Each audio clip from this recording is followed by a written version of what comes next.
नमस्कार. आज आपण संख्याज्ञान हे टॉपिक घेणार आहोत. आता याच्यामध्ये पहिल्यांदा संख्या काय ते पहिल्यांदा बघून घेऊया. याच्यामध्ये सर्वप्रथम नैसर्गिक संख्या. तर नैसर्गिक संख्या कुठल्या कुठल्या आहेत त्याच्यामध्ये 1 2 3 4 या संख्येला काय म्हणतात ते नैसर्गिक संख्या. म्हणजे काय होतं, 1 पासून सुरू होणाऱ्या असतात संख्या आणि तिथं याच्यानंतर अनंतपर्यंत असलेल्या संख्या काय म्हणतो, नैसर्गिक संख्या असं म्हणतो. ठीक आहे. मग नैसर्गिक संख्येनंतर कुठल्या बघितल्या, पूर्ण संख्या बघू इथं. पूर्णांक संख्या, समसंख्या, विषम संख्या. ठीक आहे. आता पूर्ण संख्या म्हणताना कसं म्हणतात, नैसर्गिक संख्या आधी काय होते, 0 होते. त्याच्यानंतर पूर्णांक संख्या सर्व जे आपले धनसंख्या आहेत, ऋण संख्या आणि 0 यांचा समावेश कशात होतोय, तर पूर्णांक संख्या होते. समसंख्या कशा असतात, एकक स्थानी 0 2 4 6 आणि 8 असेल तर. त्याच्यानंतर विषम संख्या एकक स्थानी 1 3 5 7 आणि 9 असेल तर. त्याच्यानंतर त्रिकोणी संख्या. त्रिकोणी संख्या म्हणजे कसं, तर जी दिलेली संख्या असते त्याच्यामुळे काय असते, पुढील संख्या आणि ते आलेलं गुणाकार किंवा त्याला भागिले काय करतं, 2. म्हणजे कसं, n प्लस भागिले 2 हे जे उत्तर ज्यावेळेस येईल त्यावेळेस आपल्याला याचं उत्तर काय मिळणार आहे, तर त्रिकोणी संख्या मिळणार आहे. आपलं उत्तर काय मिळणार आहे, त्रिकोणी संख्या मिळणार आहे. ठीक आहे. त्याच्यानंतर चौरस संख्या. ज्या काय आपल्या पूर्ण वर्ग संख्या आहेत, कुठल्या जरी असल्या, जी कोणती पूर्ण वर्ग संख्या आहे ती पूर्ण वर्ग संख्या म्हणजे काय असते, आपली चौरस संख्या असते. हे लक्षात ठेवायचं. जरी आपल्याला चौरस संख्या विचारली तर चौरस संख्या म्हणजे काय असते, आपलं जो पूर्ण वर्ग संख्या. म्हणजे कसं, आता उदाहरण द्यायचं म्हणलं तर 4 असेल, 16 असेल, 25 असेल, 144 असेल. तर ही 144 म्हणजे विचारलं आपल्याला की जर प्रश्न आला की याच्यामध्ये समजा आपल्याला 4 पर्याय दिले, समजून चला काय पर्याय दिले इथं. पर्याय काय आपला 144, 115, त्याच्यानंतर 84 आणि चौथा काय घेतला आपण 39. अशा पद्धतीने आपल्याला पर्याय दिलं आणि आपल्याला काय विचारलं, याच्यामध्ये चौरस संख्या कुठली ती ओळखायची. आपल्याला चौरस संख्या मग कुठलं, तर हे आपल्याला माहित पाहिजे. चौरस संख्या म्हणजे काय असतं, जी पूर्ण वर्ग संख्या आहे ती म्हणजे काय असते, चौरस संख्या असते. हे आपल्याला माहित असलं तर आपण काय करू शकतो, उत्तर बरोबर निवडू शकतो. ठीक आहे. त्याच्यानंतर आता याच्यामध्ये कुठल्या राहिल्या संख्या, तर मूळ संख्या. तर मूळ संख्या आपण बघितल्या मागच्या याच्यामध्ये सुद्धा बघितल्या असतील की मूळ संख्या कुठल्या कुठल्या आहेत. तर कुठल्या कुठल्या संख्या आहेत, तर 1 ते 100 मध्ये 25 आहेत. या पद्धतीनं ह्या 1 ते 10 मध्ये कुठल्या आहेत, 11 ते 20 मध्ये कुठल्या, 21 ते 30 मध्ये कुठल्या, त्याच्यानंतर 31 ते 40. म्हणजे अशापर्यंत आपल्याला निदान 100 पर्यंत आपल्याला काय पाहिजे, तर पाठ पाहिजे ते कुठल्या कुठल्या आहेत. कारण आपण बघितलंय मागच्या म्हणजे ज्यावेळेस आपण इथनं मागे बघितलं की मूळ संख्या कुठल्या आहेत हे सगळं आपण बघितलेलं आहे. हा आपला बेस सगळा काय झालेला आहे, कम्प्लीट झालाय. पण हे पण आपल्याला कायमस्वरूपी माहित पाहिजे. ज्यावेळेस आपल्याला इथं गणितामध्ये असेल किंवा बुद्धिमत्ता असेल तर ह्या गोष्टी आपल्याला काय आहेत, महत्वाच्या. त्यामुळे हे आपल्याला पाठच पाहिजे. ठीक आहे. त्याच्यानंतर पुढं आता ह्या समसंख्या असतील, विषम संख्या असतील, ते बनताना कशी बनल, की पुढची आपल्याला जर विचारली की समसंख्याच्या पुढे सांगा, विषम संख्या सांगा, तर मग ती कशी येते, तर हे पहिल्यांदा माहित पाहिजे आपल्याला की समसंख्या प्लस 2 त्यावेळेस काय मिळणार आहे, पुढची समसंख्या मिळणार आहे. समसंख्यात जर 1 मिळवलं आपण तर काय होणार, त्याच्या पुढची काय मिळणार आहे, विषम संख्या मिळणार आहे. विषम संख्या प्लस 2 केल्या त्यावेळेस काय मिळणार आहे, त्या पुढील कुठली मिळणार आहे, विषम संख्या मिळणार आहे. विषम संख्या मध्ये 1 मिळवलं तर काय होणार आहे, पुढील समसंख्या मिळणार आहे. आणि ह्याच्यामध्ये हे लक्षात ठेवायचं, 2 लगतच्या संख्यामध्ये, समसंख्यामध्ये किंवा विषम संख्येमध्ये, 2ला कुठलं पण असेल, लगतच्या म्हणजे कसं असेल, 1 2 3 4 आणि 5. आता हे 1 माहिती आपल्याला, 1 कुठला असतो, 1 कसली संख्या आहे, विषम संख्या आहे. त्यानंतर 3 कशी आहे, विषम आहे. म्हणजे 2 जर लगतच्या जर विषम संख्या घेतली त्याच्यामध्ये फरक कितीचा आहे, तर 2चा आहे. ठीक आहे. मग हे आपल्याला माहित पाहिजे. त्याच्यानंतर 2चा विचार केला आणि 4चा विचार केला तर ह्या दोन्ही संख्या कशा आहेत, सम आहे. ह्याच्यामध्ये फरक कितीचा आहे, तर 2चा आहे. आणि त्याच्यानंतर हा पण इथे लक्षात येते आपल्याला की 1 नंतर 1 कशी आहे, सम आहे, 1 विषम आहे आणि 2 कशी आहे, सम आहे. मग ज्यावेळेस पुढची ज्यावेळेस आपण संख्या घेतो, म्हणजे जर विषम संख्या घेत असेल किंवा सम घेत असेल, म्हणजे इथं पण बघा दुसऱ्या संख्या घेऊन 11 12 13 14 आणि इथं 15 घेतले. बरोबर. आता ही 11 कशी आहे, आपली 11 कशी आहे, विषम आहे. आणि त्याच्यामध्ये जर 1 मिळत असेल तर काय मिळते आपल्याला, पुढची काय मिळते, समसंख्या मिळते. म्हणजे 1 विषम आणि एक सम. लगतच्या सम आणि विषम संख्येमध्ये कितीचा फरक आहे? तर कितीचा फरक आहे? 1चा फरक आहे. आणि दोन लगतच्या विषम संख्येमध्ये कितीचा फरक आहे? तर 2चा फरक आहे. ह्या गोष्टी लक्षात आल्या पाहिजे. म्हणजे दोन लगतच्या समसंख्येमध्ये कितीचा फरक आहे? 2चा. आणि दोन लगतच्या सम आणि विषम मध्ये, म्हणजे लगतच्या जर सम आणि विषमचा जर विचार केला तर कितीचा फरक आहे? 1चा फरक आहे. ह्या गोष्टी आपल्याला माहित पाहिजे. ठीक आहे.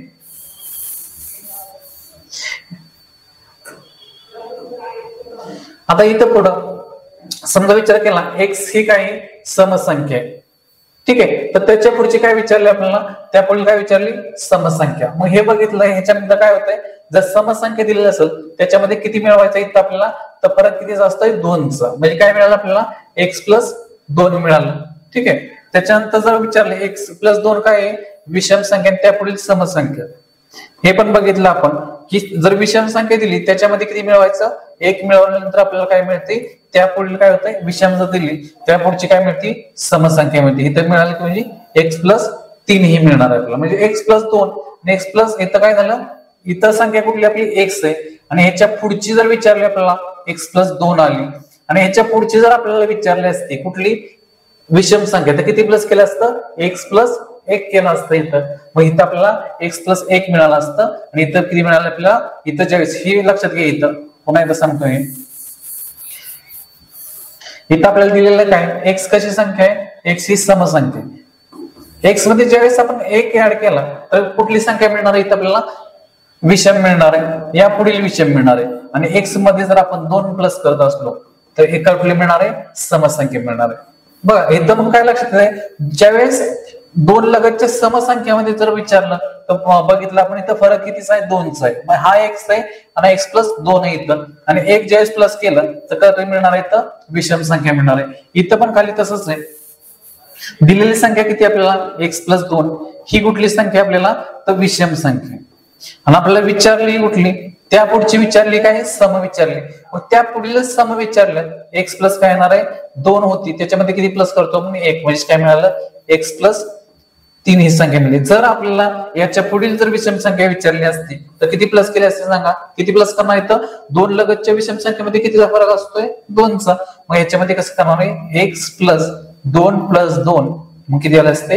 x+4 हे उत्तर मिळालं असतं आपल्याला. मग प्रत्येक वेळेस तसंच आहे, ज्यावेळेस आपल्याला कुठली संख्या विचारली ते बघायचं. विषम नंतर जर सम विचारली असते त्या पुढील फक्त त्या पुढील तर किती करणार आहे? +1 करणार आहे. आणि त्याच्या पुढील विषमच्या पुढचं जर विषम विचारले प्लस किती करणार आहे? 2 करायचं. ह्या गोष्टी लक्षात ठेवायच्या. संख्येचे आपण पुन्हा उदाहरण बघू देतली. इथं आता जर समजा आपल्याला विचारलं नसतं, अजून एक उदाहरण घेऊ त्यातलं. याच्यामध्ये जर विचारलं की 12च्या पुढील 12 पुढील किंवा 12च्या पुढील 10वी समसंख्या कोणती? 10वी समसंख्या कोणती? अशा पद्धतीने विचारलं आपल्याला तर काय करायचं इथं? 12च्या पुढील पाहिजे. 12 काय करायचं? 12 घ्यायचं. पुढील पाहिजे, पण पुढील पाहिजे मग काय केलं इथं? प्लस करायचं. तर आता बघितलं इथं आपण काय बघितलं? 1 ज्यावेळेस समसंख्या इथं 2 घेतली, इथं 4, म्हणजे ह्याच्या पुढे ज्यावेळेस इथं फरक कितीचा येतोय? 2चा फरक येतोय. इथं आपल्याला विचारलंय किती? 10वी विचारली. मग जो काय विचारलेला असेल लक्षात ठेवायचं, 12 कसली संख्या आपली? समसंख्या आहे. आणि त्याच्या पुढची कुठली विचारली? समसंख्या विचारली. तर मग काय करायचं? 10×2 करायचं. कारण 2 काय करतोय?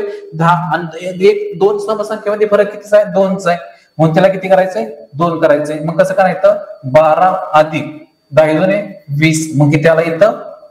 तर 32 आला. मग काय येणार आहे? 12च्या पुढची जर 10वी सम विचारली तर किती येणार आहे? ती 32 येणार. कसं केलं लक्षात घ्या. इथं 12च्या काय? 12च्या पुढील 10वी सम म्हणून काय घेतली? पहिल्यांदा जे संख्या आहे तीच घ्यायची, परंतु त्याच्यानंतर 10वी सम विचारली. लक्षात ठेवायचं समच्या पुढची सम विचारली तर ह्या पद्धतीने करायचं. मग कसं आला इथं? 10×20 केलं, याच्यामध्ये प्लस केलं, 32 केलं. आता दुसरं घेऊ अजून. समजा विचारलं 13च्या पुढील 8वी विषम. 13च्या पुढची काय विचारली? 8वी विषम. मग ज्या वेळेस आपल्याला उदाहरण असेल इथे घेऊ पुन्हा आपण काय उदाहरण आपलं? 13च्या पुढील 8वी विषम संख्या. या पद्धतीचं उदाहरण असलं आपल्याला, या पद्धतीने उदाहरण आहे तर काय करायचं, 13च्या पुढील पाहिजे. मग पहिल्यांदा आपण काय शिकलो की जसं 13 आहे तसं लिहायचं इथं. त्याच्यानंतर काय करायचंय हे लक्षात पहिल्यांदा घ्यायचं ही काय 13 कशी आहे, विषम आहे आणि विषमच्या पुढचीच कुठली विचारली, विषमच विचारली. मग मी तर काय केलं 8 गुणिले काय केलं 8वी पुढची पाहिजे तर मग प्लस करतोय आपण, गुणिले किती करणार आहे 2. मग कसं आलं 13 प्लस 16 किती उत्तर आलं आपलं इथं 29. मग हे काय झालं 13च्या पुढची काय झालं 8वी काय झाली विषम संख्या झाली. अशा पद्धतीने करायचं. दुसरा अजून एक बघू की ज्यावेळेस आपल्याला विचारलं समजा 14च्या पुढील काय विचारलं 7वी विषम संख्या. काय विचारलं 14च्या पुढील 7वी विषम संख्या. अशा पद्धतीने उदाहरण आलं 14च्या पुढील 7वी विषम संख्या. मग 7वी विषम विचारल्यानंतर पहिल्यांदा लक्षात घ्यायचं की ही कसली संख्या आपली सम आहे आणि विचारली कुठली आपल्याला तर विषम विचारली.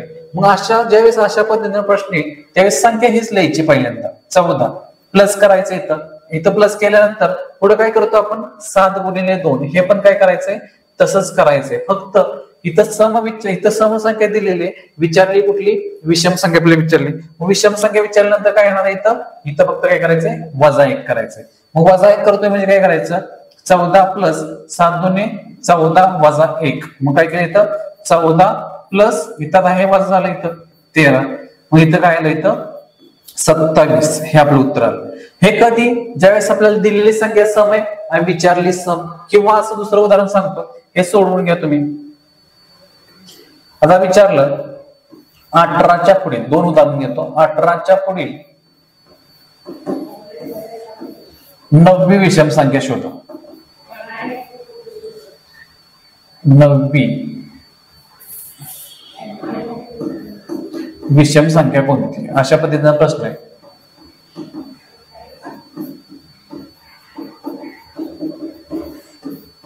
आणि दुसरं इथं घेऊ हे एक झालं. त्याच्यानंतर दुसरं कुठलं सोडवणार आहे तर 17च्या पुढीलच घेऊ. आता सध्या 17च्या पुढील 10वी. आता 17 कसे विषम आहे पण इथं सांगितलं कसं मग 10वी समसंख्या कोणती ही दोन्ही उदाहरणं सोडून घ्या. आता याच्यामध्ये काय करायचंय फक्त सांगून देतोय एकदा की जर इथं ही संख्या कुठली सम आणि विचारली कुठली इथं आपल्याला तर विषम संख्या विचारली. मग काय करायचं 9 दिले त्याला काय करायचं गुणिले 2 करणार आणि त्यातनं काय करायचं -1 करायचं अशा वेळेस. मग ह्या पद्धतीनेच हे दोन्ही उदाहरणं काय करून घ्यायचे सोडवून घ्यायचे. ठीक आहे. आता त्याच्यानंतर पुढे बघू की ज्यावेळेस आपल्याला संख्या दिलेल्या असतील कुठल्या जर संख्या नैसर्गिक दिल्या उदाहरणार्थ कसं आता तर ह्या पद्धतीने उदाहरण आपल्याला 25 ते काय 46 मध्ये काय करायचं नैसर्गिक संख्या किती आहे ते शोधायचे. बरोबर. मग ह्याच्यातल्या नैसर्गिक संख्या शोधायची तर काय करायचं आपल्याला हे सूत्र आपल्याला माहित पाहिजे. एकूण नैसर्गिक संख्याचं सूत्र काय आहे तर एकूण नैसर्गिक संख्या बरोबर मोठी संख्या वजा लहान संख्या प्लस 1. मग इथं करताना दिलेल्या संख्या आपल्याला काय दिलं इथं 25 ते 46 मध्ये आपल्याला काय करायचं नैसर्गिक संख्या शोधायची. मग नैसर्गिक संख्या शोधायचं सूत्र आपल्याला दिलं इथं काय 46 वजा म्हणजे काय आलं इथं मोठी संख्या कुठली आपली इथं 46 वजा काय केलं इथं 25. आता वजा किती आलं इथं 21. मग 21 आल्यानंतर काय काय झालं इथं 21 आल्यानंतर इथं थांबायचंय का तर नाही काय करायचं इथं +1 पण करायचं आपल्याला. मग +1 केल्यानंतर काय झालं इथं तर 22. मग इथं काय मिळालं तर ह्याच्या दोन्हीच्या इथनं 25 ते 46 पर्यंत नैसर्गिक संख्या जर विचारला आपल्याला तो काउंट किती येणार आहे तर 22 येणार आहे. याच पद्धतीने काय करायचंय हे उदाहरण सोडून घ्या. काय करायचं लक्षात घ्यायचं सूत्र फक्त लक्षात घ्या. पहिल्यांदा जर आपल्याला कधी जरी एकूण नैसर्गिक संख्या विचारलं तर काय करायचं मोठ्या संख्येतनं काय करायची लहान संख्या वजा करायची त्यातनं काय करायचं +1 करायचं हे विसरायचं नाही. कारण बऱ्याच वेळा काय होतं +1 करायचं विसरून जातो. +1 करायचं जर विसरून गेलो इथं आपण तर उत्तर किती येणार आपलं 21. हे काय आपल्याला चुकीचं उत्तर असणार. त्यामुळे हे लक्षात ठेवायचं सूत्र व्यवस्थित मोठी संख्या वजा लहान संख्या +1. हे उदाहरण सोडून घ्या त्याच्यानंतर. ठीक आहे. त्याच्यानंतर आता काय करायचंय सम आणि विषम संख्या किती ते काढायचं. काय करायचंय सम आणि विषम. मग सम आणि विषम जर आपल्याला इथं पण काउंट त्यांचा काढायचं किती ते काढायचं. ठीक आहे. मग किती ते काढायचं नैसर्गिक संख्या कशा काढायच्या ते आपण बघितलं. आता विषम आणि सम कशा काढायच्या ते बघू परत. आता इथं पण काय काढायचंय 10 ते 51 पर्यंत काढायचंय. इथं पण सेमच याच्याप्रमाणे जसं आपण नैसर्गिक संख्या काढल्या इथं पण पहिल्यांदा नैसर्गिक संख्याच काढल्या. नैसर्गिक संख्या कशा 51 वजा 10 41 प्लस 1 किती आला इथं 42. 42 काय मिळालं इथं आपल्याला नैसर्गिक संख्या. नैसर्गिक संख्या किती मिळाली आपल्या इथं 42 मिळाला. आता 42 मिळाल्यानंतर 42 ह्या मिळाल्या तर काय झालं ह्या नैसर्गिक संख्या पण आपल्याला पाहिजेत कुठल्या तर सम आणि विषम पाहिजे. मग सम आणि विषम कशा असतात तर सम आपण नैसर्गिक संख्या पहिल्यांदा मांडून घेऊ. कुठल्या जर नैसर्गिक संख्या काय बघितलं आपण 1 पासून सुरुवात होतात आणि कुठं असतात अनंतापर्यंत असतात. मग आता इथं कसं लिहिलं समजा लिहिलं 1 2 3 4 5 आणि 6. आता इथं किती नैसर्गिक संख्या दिसतात आपल्याला किती दिसतात 6 नैसर्गिक संख्या मांडलेली इथं. मग 6 नैसर्गिक जर मांडलेल्या असतील तर ही कसली आहे विषम आहे, ही कशी आहे सम, ही विषम, ही सम, ही विषम आणि ही सम अशा पद्धतीने मांडलेले आहेत. मग इथं ह्यावेळेस ज्यावेळेस आपण लक्षात येते इथं की नैसर्गिक संख्या मांडल्या कशा तशा पद्धतीने इथं एक सम एक विषम एक सम एक विषम एक सम या पद्धतीने म्हणलं. मग ह्या जर 6 संख्येचा आपण विचार केला तर सम किती मिळाले आपल्याला आणि विषम किती मिळाले हे आपण कळू शकतो. हे जर उदाहरण घेतलं एकूण नैसर्गिक किती आहेत 6 आहेत याचा विचार केला फक्त. मग सम किती आल्या 3 आणि विषम किती आल्या 3. म्हणजे ह्याच्यातनं काय लक्षात येत नैसर्गिक संख्या असतील त्याच्यात निम्म्या सम असतील निम्म्या विषम असतील. ठीक आहे. मग आता इथे मिळाले किती आपल्याला 42. मग निम्म्या निम्म्या करायचे म्हणजे काय करायचं याला आपण भागिले 2 करू शकतो. मग भागिले 2 केल्यानंतर काय झालं 2 केल्यानंतर काय मिळालं 21 काय मिळाल्या सम आणि 21 काय मिळाल्या विषम मिळाल्या. अशा पद्धतीने काढायचे सम आणि विषम. त्याच्या आधी पहिल्यांदा काय करायला लागेल नैसर्गिक संख्या काढायला लागेल. ठीक आहे. आता नैसर्गिक संख्या काढायला हे दुसरं एक उदाहरण घेऊ आपण. याच्यामध्ये पण काय करायचंय सम आणि विषम काढायचं. पुन्हा तेच करायचं 45 वजा 15 किती आले इथं 30 आले प्लस काय केला 1. इथं उत्तर किती आलं आपलं 31. 31 काय मिळालं इथं नैसर्गिक संख्या मिळाली आपल्या इथं. आता नैसर्गिक संख्या मिळाल्यानंतर नैसर्गिक संख्या किती मिळाली इथं 31. आता 31 ला जाणार आहे का पूर्ण जातोय का पूर्ण भाग नाही जाणार. इथं काय होणार आहे पूर्णांक किंवा म्हणजे दशांश स्थळात किंवा पॉईंट मध्ये आपला भाग करायचा. पण पॉईंट मध्ये नाही करायचं. तर लक्षात घ्यायचं की 31 आलंय तर ह्याच्या अलीकडची संख्या घ्यायची 31 30 भागिले 2 करायचं. 30 भागिले 2 करू शकतो. मग कसं झालं इथं 15 काय मिळाले आपल्याला सम आणि 15 काय मिळालं विषम. मग 15 सम आणि 15 विषम मिळाल्यानंतर आता इथलं आपण एक काय केले ही बाकी राहिली त्याचा पण विचार केला पाहिजे. मग इथं एक बाकी राहिल्यानंतर द्यायची कुणाला समामध्ये ऍड करायची का विषम मध्ये ऍड करायची तर हे लक्षात घ्यायचं. इथं प्रश्नाकडे यायचं आपण. प्रश्नामध्ये काय दिसतंय संख्या कुठल्या आहेत ते पाहिजे 15 आणि 45 ह्या दोन्ही संख्या कशा आहेत सम आहेत का विषम आहेत कशा आहेत त्या 15 आणि 45 कशी संख्या येणार आहे विषम संख्या. मग जर ह्या जर दोन्ही विषम येत असतील तो विषम मध्ये ऍड करणार म्हणजे कुठे करणार आहे 1. म्हणजे मिळाले किती आपल्याला सम 15 आणि विषम काय मिळाल्या 16 मिळाल्या. या पद्धतीने करायचं. जर समजा लक्षात घ्या इथं जर संख्या दुसऱ्या असत्या समजा 16 ते 46 असत्या काय केलं 16 ते 46 तर मग जो एक शिल्लक राहिला असता तो कोणाला ऍड दिला असता तर सम मध्ये ऍड केला असता. का तर दोन्ही संख्या काय येतं सम आहेत म्हणून सम. इथं दोन्ही संख्या काय आहेत आपल्याला विषम आहे म्हणून विषम मध्ये ऍड करतोय आपण. ठीक आहे समजलं हे. तर पुढचं घेऊ आपण. याच्यामध्ये काय करायचं आपल्याला नैसर्गिक संख्यांची काय करायची बेरीज करायची. नैसर्गिक संख्यांची बेरीज करायची तर मग इथं काय करायला लागलं बेरीज करायचं आपलं बेरीज सूत्र सांगतो. बेरीज सूत्र काय येतं पहिली नैसर्गिक संख्या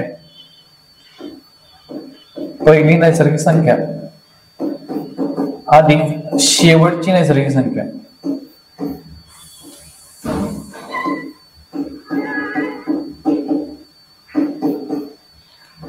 भागिले 2 गुणिले काय एकूण नैसर्गिक संख्या.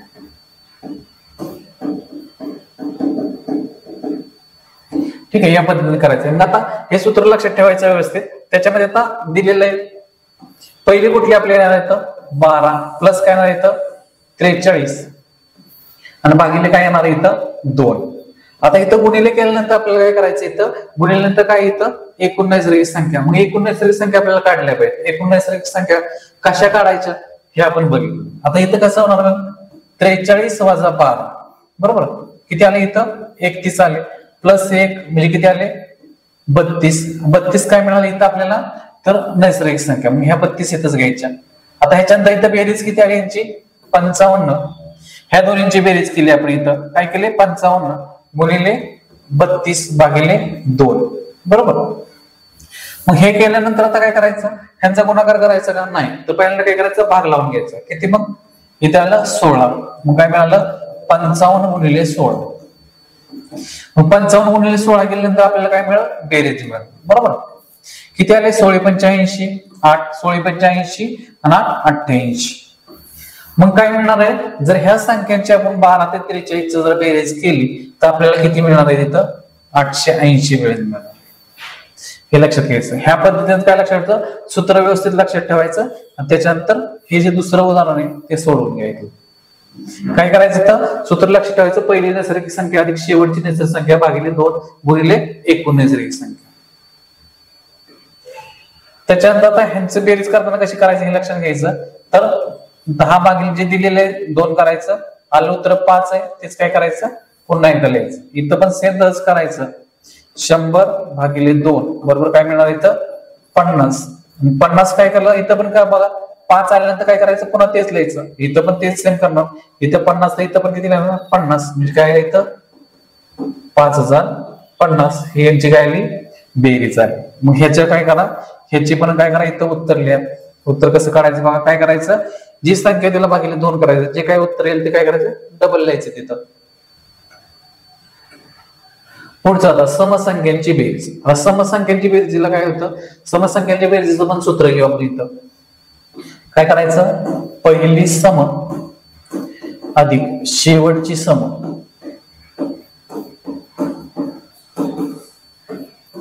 भागिले 2 गुणिले काय येतं, एकूण समसंख्या. एकूण सम या पद्धतीने करायचं. आता हे काय करायचं, इथं या पद्धतीने काय करायचं, यांची बेरीज करायची. मग याची बेरीज करायची, पहिली सम आहे इथं किती, 2 प्लस काय करायचंय, शेवटची भागिले काय करायचंय, 2. आता गुणिले काय करायचंय, गुणिले एकूण समसंख्या. तर एकूण समसंख्या आपल्याला माहित पाहिजे. मग हे आपण शिकलो की एकूण समसंख्या कशा काढायच्या. मग काय केलं, इथं 50 वजा 2 किती आले, इथं 48 प्लस 1 किती मिळाले, इथं 49. 49 काय मिळाले, इथं नैसर्गिक भागिले काय करायचं, 2 करायचं. भागिले 2 होत नाही, मग काय केलं आपण, 48 भागिले 2 किती आले, 24 सम 24 विषम. हे दोन्ही आपल्याला मिळालं. त्याच्यानंतर काय करायचं आपल्याला, आता एक वाक्य राहिलं. आता एक वाक्य पुन्हा बघितलं आपण, कुणाला लिहायचं, तर दोन्ही संख्या कशा आहेत, सम. मग काय झालं, इथं प्लस कुणाला देणार आहे, समसंख्यांना. मग सम किती मिळालं आपल्या इथं, 25. मग 25 मिळाल्यानंतर इथं काय करणार आहे, गुणिले 25. मग ज्यावेळेस इथं आलं तर काय होणार, इथं ह्यांची बेरीज करून घ्यायची. 52 गुणिले 25 भागिले 2 किती आलं, इथं भागिले इथं 26. मग यांचं काय करायचंय, गुणाकार करायचा आहे. गुणाकार कुणाचा करायचा आहे, इथं भाग लावला आपण आणि 26 गुणिले 25. 26 गुणिले 25 त्यांचा भागाकार करायचा. इथं कसं केलं, इथं 30, इथं 0 गेले 3 4ला, 5 दुनी 10 आणि 3 13, 6 दुनी 12 2, 1 4ला, 2 दुनी 4 1 5. किती उत्तर इथं आलं, 650. म्हणजे यांची जर बेरीज केली आपण तर 650 येणार. किती बेरीज झाली, 650. इथं आता इथं पण लक्षात घ्या, इथं तिसरं एक घेऊ आपण. समजा इथे घेतलं 15 ते 45 पर्यंतच्या समसंख्यांची बेरीज. समसंख्यांची बेरीज कोणतीही संख्या घेऊ शकता. जर काढायचं आपण असं काही नाही तिथं काय पाहिजे, तर समसंख्याच पाहिजे. कोणतीही संख्या आपण घेऊ शकतो. आता ह्याच्यामध्ये फक्त लक्षात ठेवायचं, हे आता काय करा, हे उदाहरण हे दोन्ही पण सांगतो. मग हे दोन्ही पण काय करायचे, उदाहरण सोडवून घ्या. आता कसं करायचं फक्त सांगतो. याच्यामध्ये काय करायचं, 15 ते 45 आहे. मग 15 ते 45 आपलं उदाहरण ही काय, बेरीज कोणाची काढायची, समसंख्यांची. मग आपल्याला काय माहित पाहिजे, पहिली सम किती आहे. लक्षात ठेवायचं, पहिली सम घेताना 15 घेणार आहे का. 15 काय आपली, 15 कसली संख्या आहे, विषम संख्या. मग आपल्याला पाहिजे कुठली, तर समसंख्याच पाहिजे, कारण आपल्याला विचारलंय कुठलं, समसंख्यांची बेरीज. मग 15 इथं काय येणार आहे, 15 घ्यायची काय नाही, ह्या दोन्हीच्या कशी पाहिजे, दरम्यानची पाहिजे. मग दरम्यानची पाहिजे इथे किती येणार आहे आपलं, 16 प्लस. आता प्लस इथं करायचंय आपल्याला, मग प्लस करायचं इथं तर किती यायला पाहिजे, 45. मग 46 घेणार आहे का, तर नाही. तर काय पाहिजे, ह्या दोन्हीच्या दरम्यानची पाहिजे, हे लक्षात ठेवायचं. मग किती येणार इथं, 44 प्लस इथं भागिले काय येणार आहे 2 आणि इथं काय करायचं ह्यातले एकूण सम काढायचे. एकूण सम कशा काढायचे ते बघितलं आपण. इथं पण करताना तसंच करायचंय. मग एकूण सम ह्याच्याला काय करायचं 45 वजा 15 करायचं. 45 वजा 15 किती झाले तिथं तर 30 आले. 30 प्लस 1 30 झाले. मग पुन्हा काय करायचं तिथं समसंख्या त्याप्रमाणे काढायचं. मग इथं समसंख्या काढल्यानंतर काय करायचं त्याप्रमाणे आपल्याला काय करायचं उत्तर काढायचं. ठीक आहे. हे सूत्र व्यवस्थित लक्षात ठेवायचं. समसंख्यांचं कुठलं विषम संख्येचं कुठलं नैसर्गिक संख्येचं कुठलं.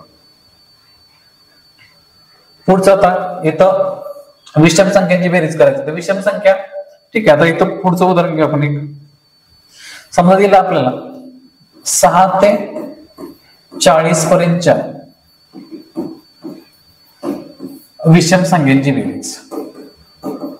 काय करायचंय विषम संख्यांची बेरीज. मग हे लक्षात ठेवायचं विषम संख्येची बेरीज सांगितली पण कुठले सांगितले 6 ते 40 दरम्यानच्या. मग 6 ते 40 दरम्यानचं ठेवायला लक्षात ठेवायचं विषम संख्येचं सूत्र काय येतं पहिली विषम प्लस शेवटची विषम. पहिली विषम प्लस शेवटची विषम काय होतं भागिले 2 गुणिले एकूण विषम गुणिले एकूण विषम. ठीक आहे. हे घेतल्यानंतर सूत्रात होता पहिली विषम माहिती आहे का आपल्याला. पहिली विषम कुठली तर 6 घेणार का तर नाही. 6 का नाही घ्यायचं तर 6 कशी आहे समसंख्या. मग ह्या दोन्हीच्या दरम्यान म्हटल्यावर पहिली कुठली येणार आहे 7 अधिक शेवटची विषम कुठली येणार आहे ह्या दरम्यानचीच पाहिजे. 41 घेणार आहे का तर नाही. कुठली येणार आहे तिथं 39 प्लस प्लस काय करायचं तर भागिले इथं 2 आहे तर इथं गुणिले. गुणिले केल्यानंतर एकूण काय करायचं आपल्याला पहिल्यांदा एकूण विषम संख्या काढायला लागत. मग अशी केलं तसं 40 वजा 6 किती आलं इथं 34. मग 34 प्लस काय करतो 1 35 आपल्याला काय मिळालं नैसर्गिक संख्या. मग नैसर्गिक संख्या जर 35 मिळत असतील आपल्याला ह्यातलंच काय काढायचं सम किती विषम किती. किती मिळालं इथं 35 मिळतात. 35 म्हणल्यावर काय करतो आपण अलीकडची घ्यायची 34 भागिले 2 किती मिळाला 17 मिळाल्या. 17 सम 17 विषम. आता एक शिल्लक राहिला द्यायचं कोणाला इथं एक शिल्लक राहिला इथं पुन्हा आलो आपण.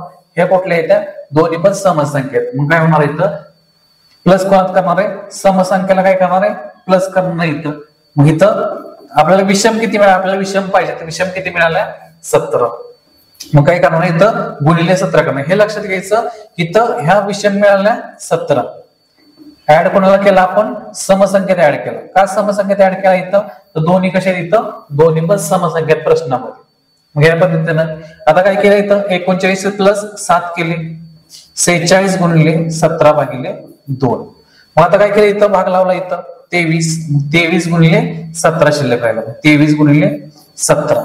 मग 7 त्रिक 21 2 पुन्हा काय केलं 7 2 14 15 16 प्लस 3 आणि 2 बरोबर 1 6 3 9 आणि 3 किती बेरीज झाली इथं 391. मग ह्यांची जर बेरीज केली तर आपण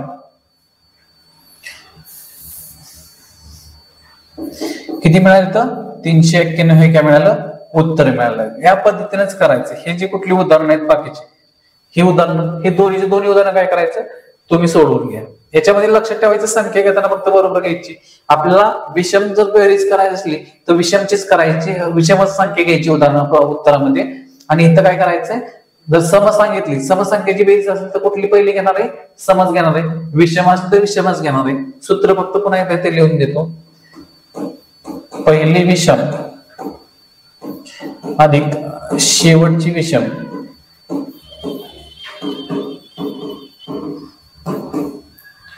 भागिले 2 गुणिले एकूण विषम संख्या. हे लक्षात ठेवायचं सूत्र व्यवस्थित. ठीक आहे. आणि हे दोन्हीचे दोन्ही काय करा उदाहरण सोडून घ्यायचे. ठीक.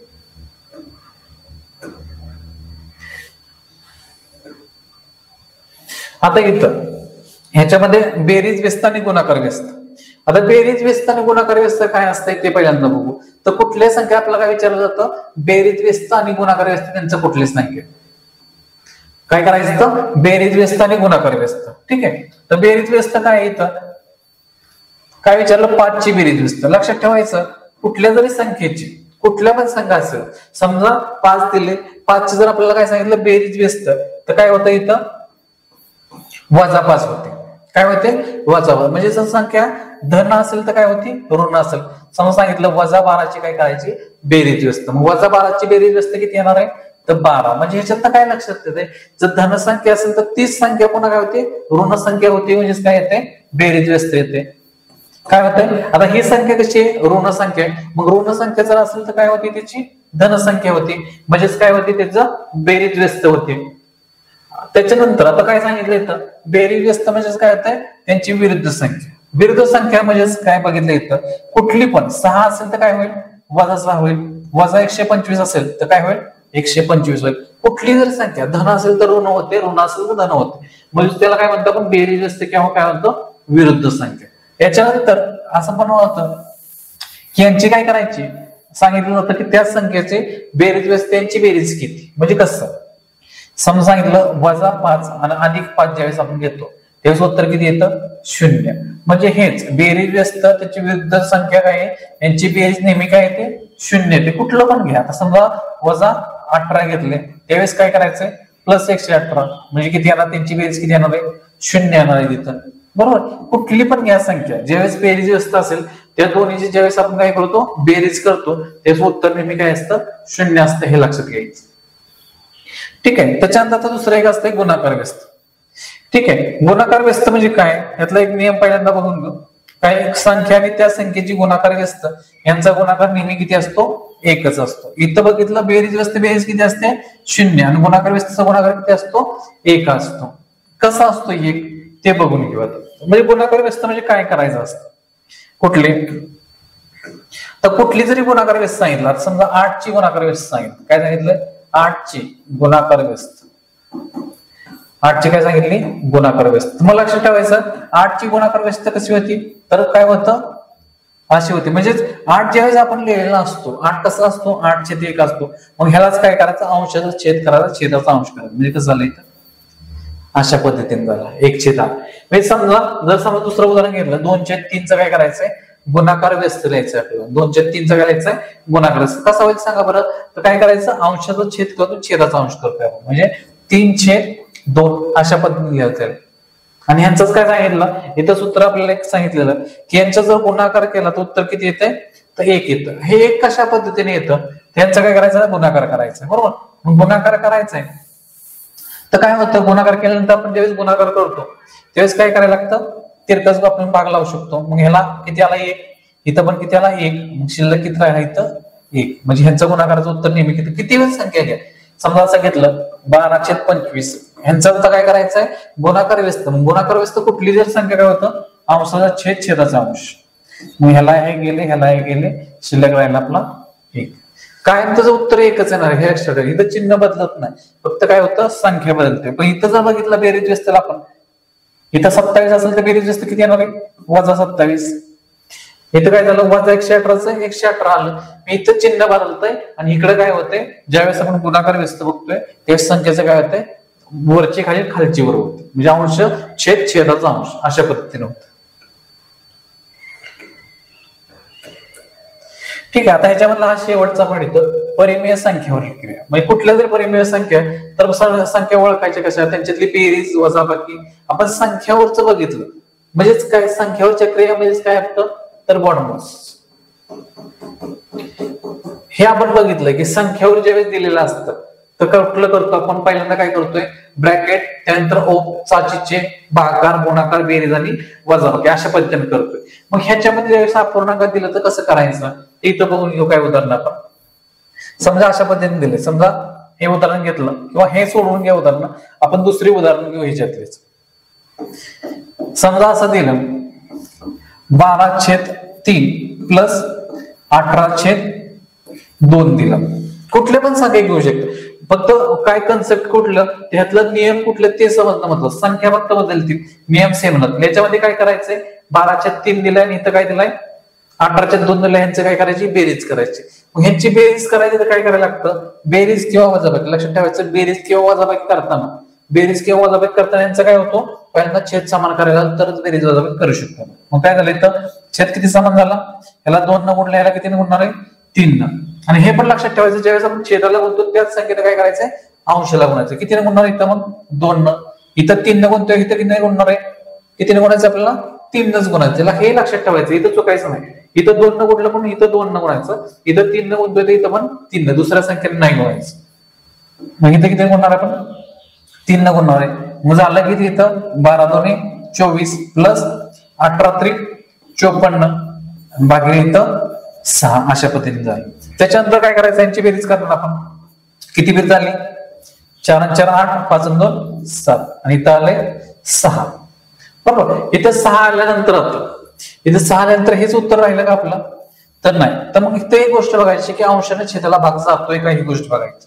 मग कसं झालं इथं भाग कितीच गेला 6 एके 6 बरोबर. 6 एके 6चा भाग गेला शिल्लक राहिले 1 आणि 6 त्रिक 18 म्हणजे उत्तर किती गेलं आपलं 13 हे उत्तर आलं. जर समजा भाग जात नसेल इथं समजा असं असेल एकाहत्तर छेद 6 असं समजा आलं असतं आपलं उत्तर तर हेच आपलं काय राहिलं असतं उत्तर. कारण भाग जातोय का इथं दोन्ही संख्येला इथं काय झालं पाहिजे ह्या संख्येत ह्या संख्येला भाग गेला पाहिजे किंवा समजा असं असतं 74 छेद 6 6 न पूर्ण भाग जातोय का तर नाही जात. मग जरी नाही गेला तर कितीने भाग जाऊ शकतो दोन्ही संख्येला समजा 2 न जातोय मग 2 न भाग लावायचा तर कसं आला 2 त्रिक 6 इथं कसं आले 2 त्रिक 6 आणि 2 7 14 मग हे आपलं उत्तर झालं. या पद्धतीने लक्षात ठेवायचं उत्तर इथं कुठं इथं तर दोन्ही संख्येला भाग जाणार आहे का नाही मग हे आपलं फायनल उत्तर झालं. हेच आपलं काय असणार आहे पर्यायामध्ये उत्तर असणार आहे. हे जरी आलं तर पर्यायामध्ये हे आपलं उत्तर नसेल तर काय असणार आहे ह्या पद्धतीने उत्तर असतं. पुढचं बघू आता. हे आपण बघितलं बेरीज आणि वजाबाकीच्या संदर्भात बघितलं. इथं आता हे दुसरं गणित आहे गुणाकाराचं. आता इथं दुसरं घेऊ. ही उदाहरणं काय करायची तर ही उदाहरणं सगळे सोडवून घ्या. हे दुसरं घेऊ आपण याच पद्धतीने पण दुसरं समजा असं घेतलं 25 छेद 40 गुणिले 10 छेद 35 अशा पद्धतीने घेतलं उदाहरण. काय केलं हेच गुणाकारात अशाच पद्धतीने उदाहरण घेतलं पण आपण दुसरं उदाहरण घेतलं. याच्यामध्ये हे उदाहरण घेतलं इथं. आता काय झालं इथं कुठली क्रिया गुणाकाराची छेद समान करायचं का तर नाही. लक्षात ठेवायचं बेरीज वजाबाकी करताना छेद समान करायला लागेल. गुणाकार किंवा भागाकार करताना छेद समान करायला लागणार नाही.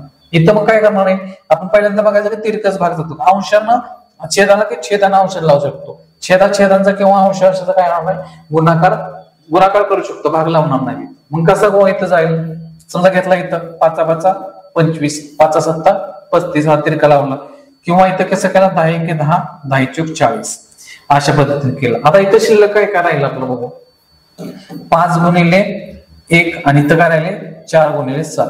आता इथं भाग जातोय का कुठल्या आहे संख्या की भाग जाईल एक संख्या कुठली घेऊन ह्या दोन्हीला भाग जाईल कुठल्या तर कुठलीच संख्या नाही. मग शेवटी काय करायचं इथं तर अंशाचा गुणाकार करायचा. त्याला इथं 5 आणि 4 7 28 हे आपलं उत्तर झालं. इथं आता भाग जाणारच नाही ना 3 इथं 3 जातोय का नाही कुठल्याच संख्येने भाग दोन्हीला जाणार नाही. मग ह्यामुळं हे आपलं काय झालं उत्तर झालं. या पद्धतीने सोडवायचं. ह्याच्यातलं शेवटचं बघू इथं भागाकारात कसं करायचं. जर आपण बघितलं बेरीज बघितलं वजाबाकी बघितलं बेरीज वजाबाकी सेम राहील तसंच गुणाकार आणि भागाकारामध्ये फरक आहे. तर गुणाकारामध्ये काय करायचं आणि भागाकारामध्ये काय करायचं बघा. आता गुणाकाराचं उदाहरण बघितलं भागाकाराचं बघूया. भागाकाराचं बघितलं समजा 48 छेद 12 भागिले 6 छेद 12 अशा पद्धतीने घेतला. ठीक आहे मग ह्या पद्धतीने असं घेतलं त्याच्यानंतर काय करायचं तर भागाकार आहे. मग भागाकार करायला इथं भाग लावायचा आहे कुठं तर नाही. तर पहिल्यांदा काय करायचं तर जी संख्या पहिला पूर्णांक आहे तो काय करायचा इथं तसंच मांडायचं भागिले. इथं भागिले तर भागिलेचं चिन्ह कुठलं करायचं तर गुणिले चिन्ह करायचं. मग भागिलेचं चिन्ह भागिले म्हणजे काय उलटून गुणिले असते. म्हणजे काय इथं गुणिले केल्यानंतर हा जो अपूर्णांक आहे कुठला जर असेल आता इथं जो असेल अंशाचा काय करायचा छेद करायचा आणि छेदाचा अंश करायचा. म्हणजे कसं झालं इथं 12 छेद 6 अशा पद्धतीने झालं. काय केलं इथं 6 छेद 12चं काय म्हटलं आपण 12 छेद 6. मग इथे कसं झालं या 12ला हे 12 आता भाग लावू शकतो. मग ज्याप्रमाणे आपण केलं होतं गुणाकाराचं त्याच पद्धतीने हे करू शकतो. 12 एके 12 इथे 1 राहिलं 6 एके 6 6 8 48 शिल्लक किती राहिले इथं 8. हे काय झालं आपलं उत्तर झालं. कुठलं पण करू शकतो. इथं कुठली जरी संख्या घेतली समजा इथं संख्या बदलली आपण हे झालं इथं संख्या बदलू आपण इथं कुठल्या पण घ्या. इथे समजा घेतले 12 छेद 18 भागिले 8 छेद 9 अशा पद्धतीने घेतलं हे संख्या घेतलं. आता काय करणार इथं 12 छेद 18 गुणिले 9 छेद 8 अशा पद्धतीने घेतलं. काय केलं इथं 8 छेद 9चं काय केलं 9 छेद 8. आता इथं पहिल्यांदा भागाचा भाग जातोय कुठं जातोय इथं 4 एके 4 4 त्रिक 12 असा भाग जातोय. त्याच्यानंतर कुठं भाग जातोय, इथं जातोय 9 1 9, 9 2 18. आता भाग जातोय का, ह्यांचा भाग लावायचा नाही तर कोण लावायचा, अंशाचे भाग जातोय का नाही. शिल्लक काय करायला, 3 गुणिले 1, छेदात काय राहिले 2 गुणिले 4. इथं भाग जात नाही, 3 1 3 आणि 4 2 8. हे झालं आपलं उत्तर अशा पद्धतीने. ठीक आहे. आता ह्यातलं हे शेवटचं जर अपूर्णांकात आलं, इथं पण बघू आपण याच्यामध्ये कसं. समजा असं ह्याच्या पद्धतीनं 1/2 अधिक 1/3 वजा 1/4.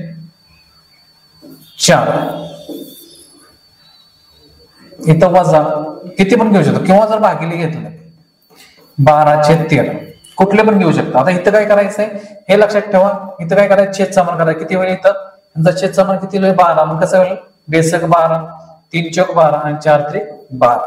मग इथे किती येणार आहे, 6 अधिक 4 वजा 3 भागिले 12. इथं काय आले, भागिले 12/13 अशा पद्धतीने आलं. आता यांचा मग किती आला, 6 4 10 वजा 3 किती आलं इथं, 6 4 10 वजा 3 म्हणजे 7/12 भागिले 12/13. इथं लिहितो वर आपण. इथं किती मिळालं आपल्याला, 7/12 भागिले 12/13. मग इथं कसं केलं, मग अशी केलं त्याप्रमाणे करायचं. इथं 7/12 गुणिले 13/12 बरोबर आहे. हे अशा पद्धतीने केलं. आता इथं भाग जातोय का, जातोय इथं तर नाही जात. भागिले 7/12 तसं मांडलं, 12/13 काय झालं इथं 13/12 केलं. भाग जात नाही तर भाग कुठं तरी जातोय का, नाही जात. मग भाग नाही जात यांचं काय करायचं, गुणाकार करा. 13 7 91 आणि 12 12 144. हेच आपलं उत्तर झालं. या पद्धतीने करायचं सगळं. ठीक आहे. तर हे लक्षात घ्या सगळं. तर ह्या जेवढे कुठले सांगितलेत, कुठले सूत्र असतील काय असतील संख्याच्या बाबतीत कशा काढायच्या संख्या, हे व्यवस्थित बघायचं. आणि जो कुठला आपला उत्तर असेल पुस्तकातला संख्यावर आधारित तो काय करायचं, सोडून घ्यायचा. ठीक आहे. थांबवा इथं. धन्यवाद.